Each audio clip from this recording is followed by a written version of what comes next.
أشهد أن لا إله إلا الله وحده لا شريك له الملك الحق المبين وأشهد أن محمدا عبده ورسوله وصفيه من خلقه وخليله وأمين على وحيه.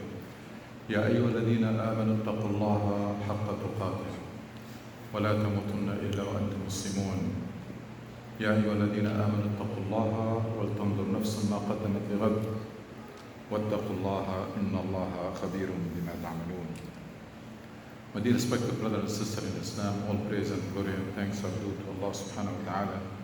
We owe Allah subhanahu wa ta'ala everything we have, and we are dependent on Allah subhanahu wa ta'ala for all our needs.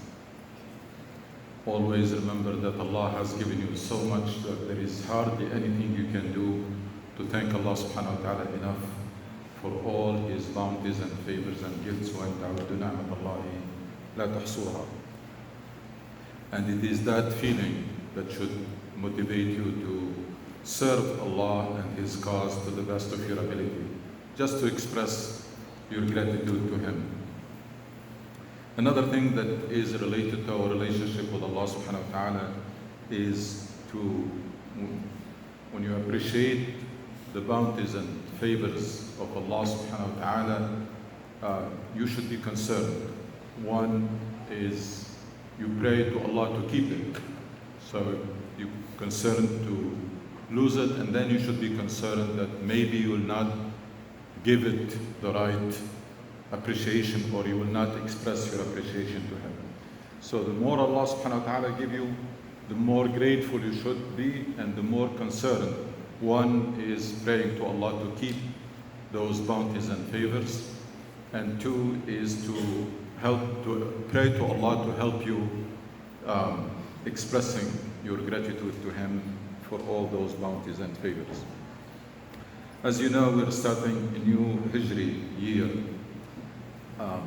These are the third day of the new Hijri year. May Allah subhanahu wa ta'ala make it a blessed year for all of us, inshallah. And may Allah subhanahu wa ta'ala grant us all our good wishes and ease all our matters during this year. This month, Muharram, is one of the best, most blessed months of the year. Rasul sallallahu alaihi wasallam called it Shahrullah.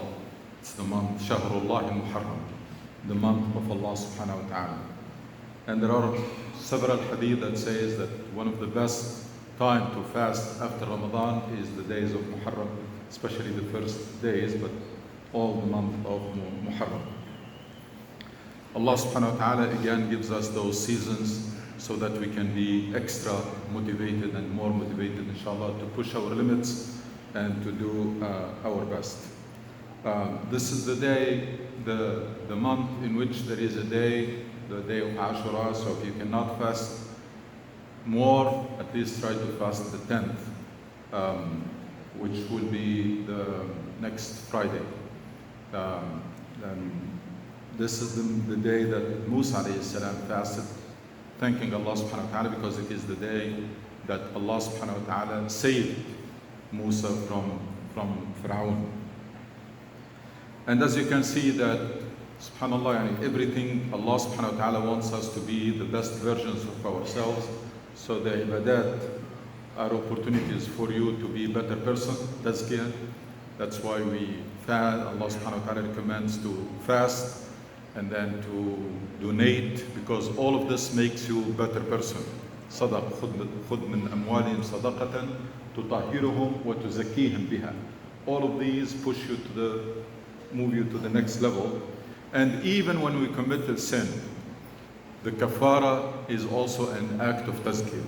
You either fast or you either give. Even to make up for a sin that you commit, it's like, for example, you swear and then you don't keep the yameen. Allah, the kafara is either you feed 10 people or you fast 3 days if you cannot. So everything is meant for us to be better people and to maximize our contribution to make this world a better place. Tazkiyah and Islah. All the ibadat fall in this category or the other, and even the kafarat, they fall in this category or the other. So this is the day Allah subhanahu wa ta'ala saved Musa alayhi salam and his people from Fir'aun. And the story of Bani Israel was repeated several times in Quran. I think it's the most repeated story. It's the story of Bani Israel and the story of Adam alayhi salam. The story of Bani Israel in several places, covered from different angles. Why? First of all the stories in Quran are meant for lessons. لَقَدْ كَانَ فِي قَصَصِهِمْ عِبْرَةٌ. They are meant so that we can study them and draw lessons. Allah subhanahu wa ta'ala is telling us about the mistakes of people before us so that we don't commit them. So all the stories are meant for lessons. But why the story of Bani Israel in particular? Story of Bani Israel in particular, why? Because this is the nation that was assigned the mission before us. So Allah subhanahu wa ta'ala is telling us how did they perform, what are the mistakes, what are the pitfalls, so that we avoid them. That's why it has a special place, because these are the people who were entrusted with to do the work of Allah subhanahu wa ta'ala before us. And when they failed, Allah subhanahu wa ta'ala transferred that mission to other people. And Allah subhanahu wa ta'ala is telling us that also if we fail, He's going to do the same thing. He's not going to send another messenger, but وَإِن تَتَوَلَّوْا يَسْتَبْدِلْ قَوْمًا غَيْرَكُمْ. If you don't live up to the expectation, you don't do the job, then Allah subhanahu wa ta'ala will replace you. And that's something that we should really be worried about. We're going to come back, inshallah, in more details to the story of Bani Israel and what are the mistakes and the pitfalls that Allah subhanahu wa ta'ala wanted us to avoid. And it's very unfortunate to say that we committed almost most of them. Most of the things that Allah subhanahu wa ta'ala warned us through the story of Bani Israel to avoid, unfortunately we did not. But we'll come back to this, inshallah, in more details.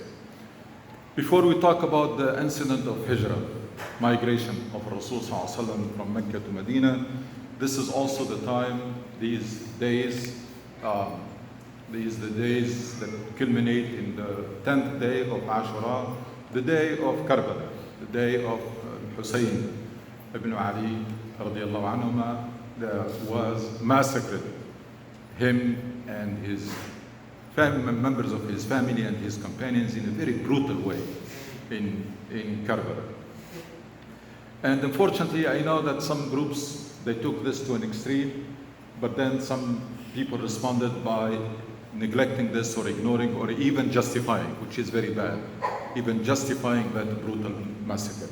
We should avoid this attitude of extreme or wholesale and should be very objective. That was a brutal massacre that could not be justified or explained by any means. That's number one. Number two, it was a turning point in the history of Islam. Why turning point? Because that was the last opposition to the dynasty rule, which is that one family ruling and the son inherits power from his father. That was the transition that started with Muawiyah after Khilafah al-Rashida and then settled completely after that incident. Because that was the last opposition, pocket of opposition to this dynasty rule, and it was eliminated. And therefore, after that, we lived for centuries under this kind of regime, where there is a family governing you, have absolute power. One individual has absolute power. Manage all the money, decide how much taxes, decide war and peace, everything. And when he dies, his son inherits the people, inherits the state and inherits the people. That was the last attempt to oppose this trend, unfortunately, and it was suppressed, as I said, in a very brutal way. We come back to the Hijrah, migration of Rasul sallallahu alaihi wasallam from Mecca to Medina. First of all, the decision of Hijrah. These are not people who migrated like they took a plane and they still left their houses and businesses, etc., like many of us, the way we migrated. That's not how they migrated. These people, they left everything behind. They left everything behind and they migrated only with their deen. So that decision to migrate was a choice between deen on one hand and everything else on the other hand. And they responded with no hesitation. They answered the call. They answered the call. And why they did that? That's the fruits of 13 years of Rasul sallallahu alaihi wasallam reinforcing the commitment to do whatever Allah asks them to do. فَلَا وَرَبِّكَ لَا يُؤْمِنُونَ حَتَّى يُحَكِّمُوكَ فِيمَا شَجَرَ بَيْنَهُمْ ثُمَّ لَا يَجِدُوا فِي أَنفُسِهِمْ حَرَجًا مِمَّا قَضَيْتَ وَيُسَلِّمُوا تَسْلِيمًا إِنَّمَا كَانَ قَوْلَ الْمُؤْمِنِينَ إِذَا دَعُوا إِلَى اللَّهِ وَرَسُولِهِ لِيَحْكُمَ بَيْنَهُمْ أَنْ يَقُولُوا سَمِعْنَا وَأَطَعْنَا. No hesitation, no second thought. Something coming from Allah, people respond with no hesitation. Hijrah, migrate. Migrating, leaving businesses, houses, your roots. They did not hesitate. So that's what Rasul sallallahu alaihi wasallam was doing for 13 years, reinforcing this commitment to do whatever needs to be done, whatever Allah expects you to do, regardless of anything, regardless of the price, and come what may. So Why these people migrated? Again, they migrated just to protect their deen, because they were given that difficult choice between deen and between everything else. Now, was this easy for people to migrate? No, it wasn't. It's not just because they left their businesses and their money and everything, but also because these people, they love their country.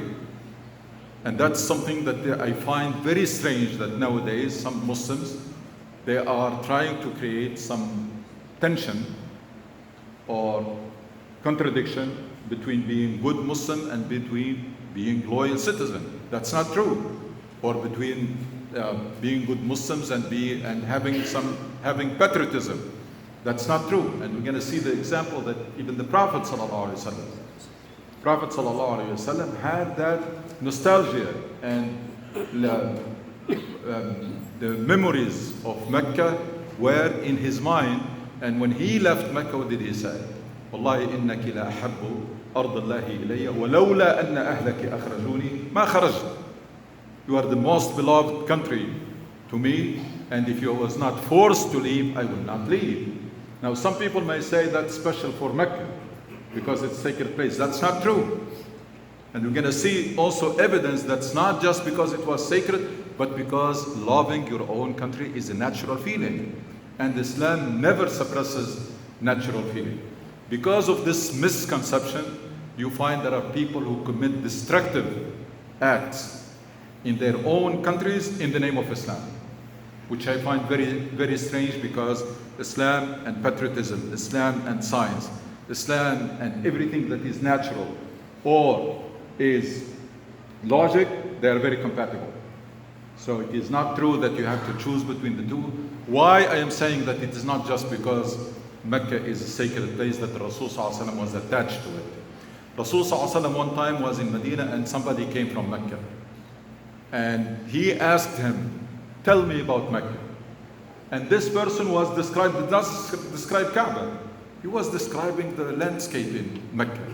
And the Rasul ﷺ asked him to stop because he was feeling bad, feeling sad that he misses those places in which he grew up. And the same thing happened with Bilal. Bilal radiallahu anhu one time was making a poem about Mecca, and again was not about Kaaba, about Mecca in general, the rivers of Mecca and different places, and the Rasul ﷺ asked him to stop because it was painful. So a lot of misconceptions have to be fixed, and this is one of them. It's not only okay to love your country, it is it's very compatible with the religion. Is hubbul awtani min al-iman, it was said. And that's one of the things that really need to be fixed. And I see some parents here even, they raise their children and they are not very comfortable with their children having maybe loyalty and faithfulness to this country, but that's their country. That's where they were born, that's where they were raised, that's what all their memories are, and that's a natural tendency that we should never suppress. Close parenthesis and go back to the migration. This was not the first migration. Rasul ﷺ asked his people halfway through the Mecca period to go to Abyssinia. And he said something that shows you the importance of justice in Islam. He didn't say this is a Muslim or Christian king there. He said a king who is just. فَإِنَّ فِيهَا مَلِكٌ لَا يُظْلَمُ عِنْدَهُ أَحَدٌ. So go to a place where there is justice. Go to a place where there is a just king.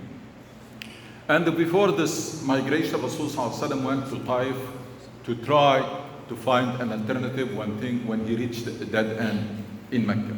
What's the point here? What's the lesson?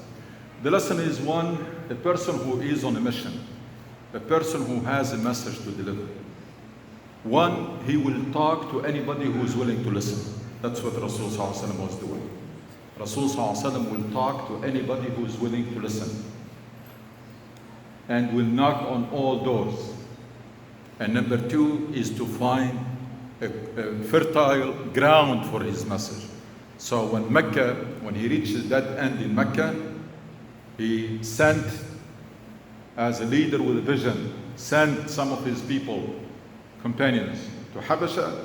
In case Islam is completely exterminated and the community is completely exterminated in Mecca, the message will continue from Habasha. It's one. And then he went to Taif looking for people who can sponsor this message and looking for a different base. And because of these efforts, Allah subhanahu wa ta'ala made it possible for him to meet those people from Medina, because the Rasul sallallahu alaihi wasallam used to take advantage of the season of Hajj and talk to tribes and talk to everybody. And then one time he found these people. They were very average people from Medina. They were not like leaders of the tribe, average people. And are you willing to listen? Do you have a minute in our today's language? They said yes, so he talked to them about his message and they responded. And that started the whole process that led eventually to migration, because these people, they were not decision makers. They went back and they informed people who have more power and more influence.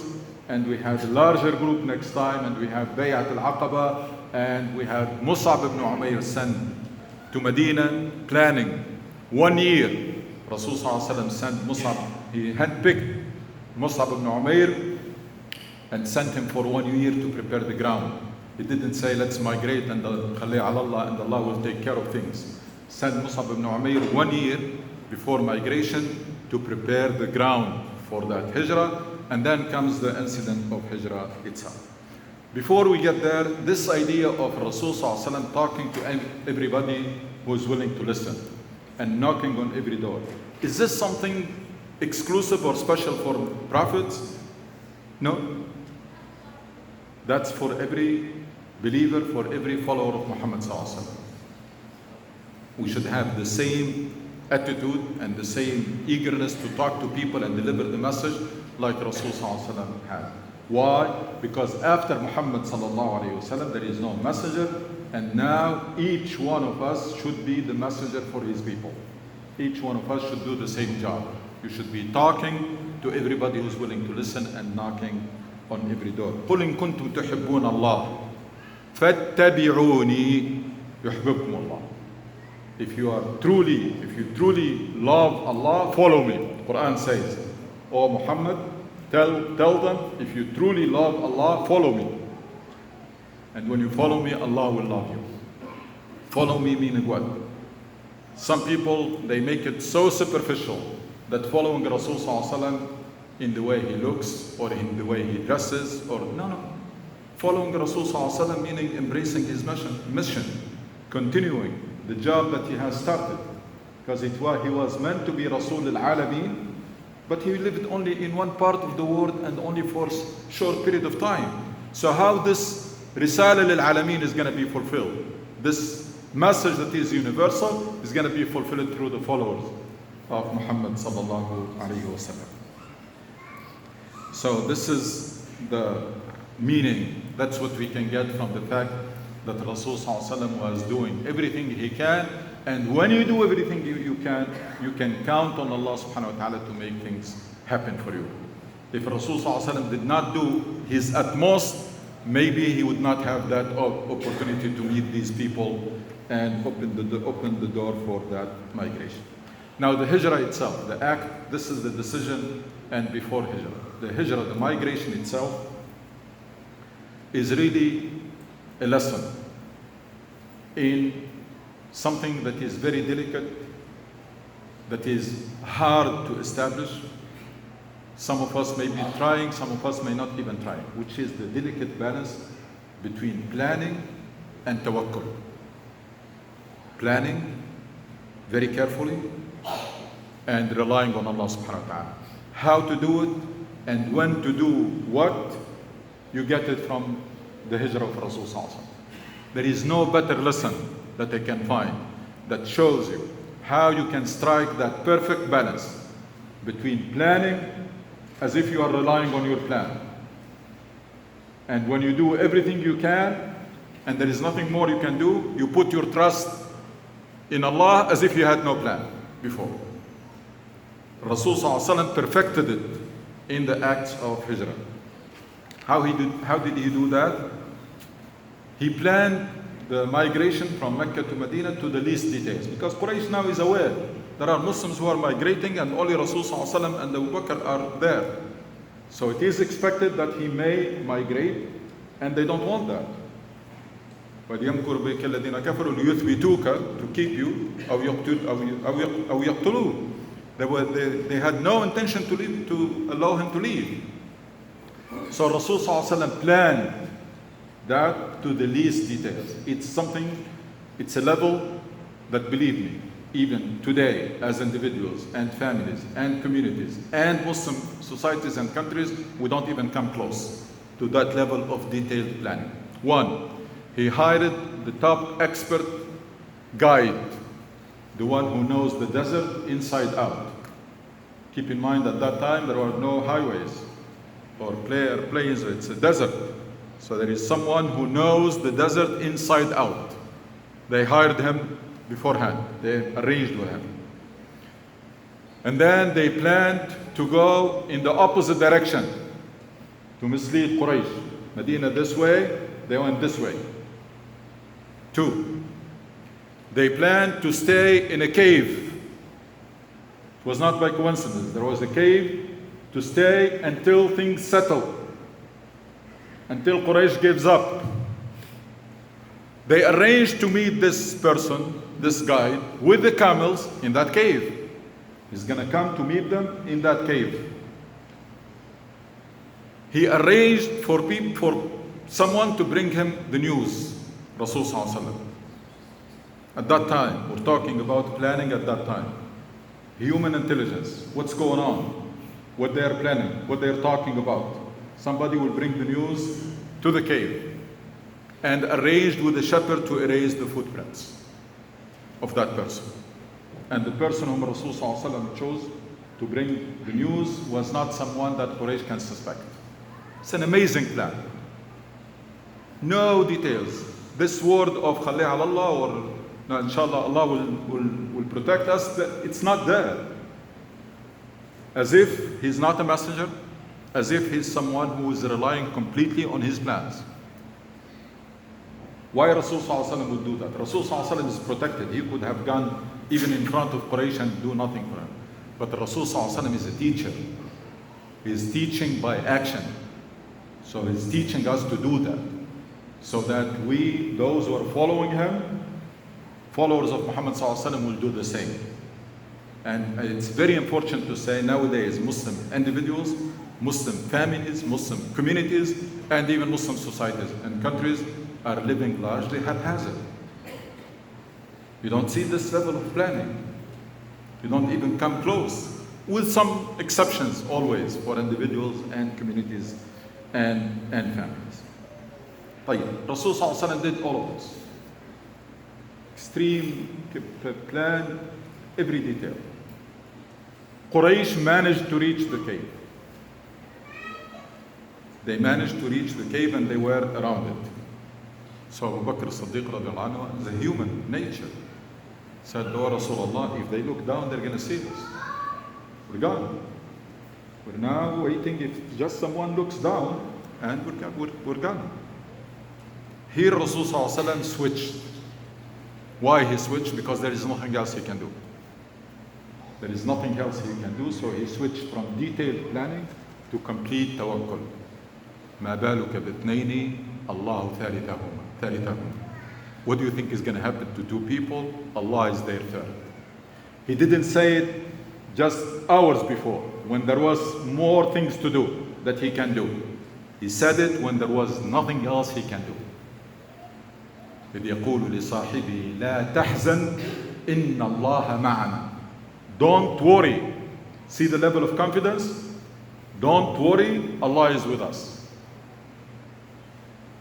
That's the right timing and that's the right way to do it. You plan as if you're relying on your plans, and then when there is nothing more you can do, you switch. You rely on Allah, but you rely on Allah with full confidence.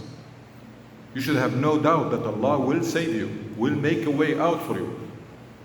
It's not words of mouth. It's not words that you utter. This is something that you should have the certainty, like the certainty of Muhammad sallallahu alaihi wasallam. لا تحزن إن الله معنا. Don't worry, Allah is with us. And subhanAllah, the same thing happened with Musa alayhi salam and his people around the same time. Because we said the Hijrah is the day, Ashura is the day Allah saved Musa alayhi salam from Pharaoh. Same words uttered by the companions of Musa, same response from Musa alayhi salam. فلما تراءى الجمعان قال أصحاب موسى إنا لمدركون. When the people with Musa alayhi salam saw Pharaoh close to catch up with them, and there is the sea in front of them. So that's it. It's like the sea, it's very similar words to the words of Abu Bakr Siddiq.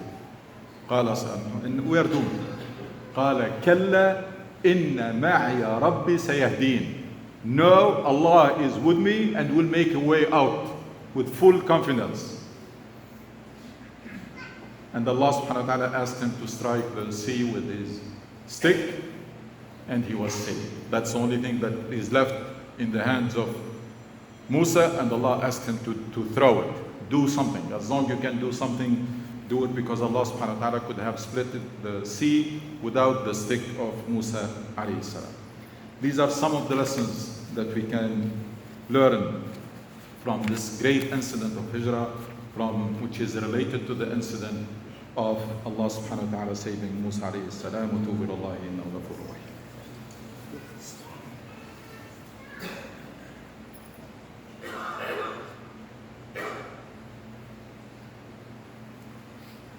الحمد لله نحمده ونستعينه ونستغفره ونستهديه ونتوب إليه. نعوذ بالله من شرور أنفسنا ومن سيئات أعمالنا.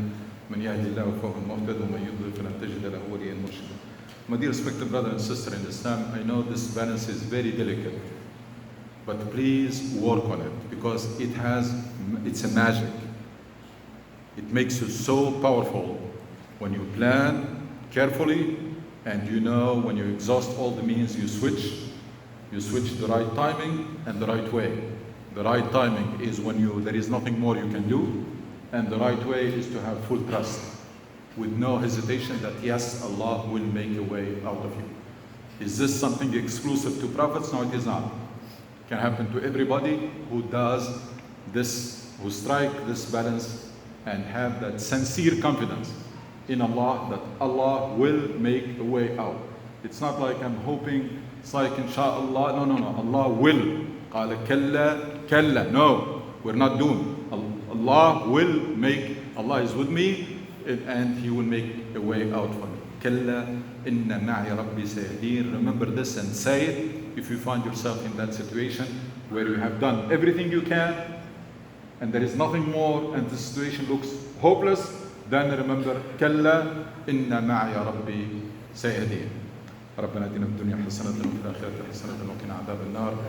اللهم اشف مرضانا وارحم موتانا وتوفنا وانت راض عنا واختم بالصالحات أعمالنا واجعل خير أعمالنا خواتمها وخير أيامنا يوم نلقاك ومتعنا اللهم بالنظر لوجهك الكريم.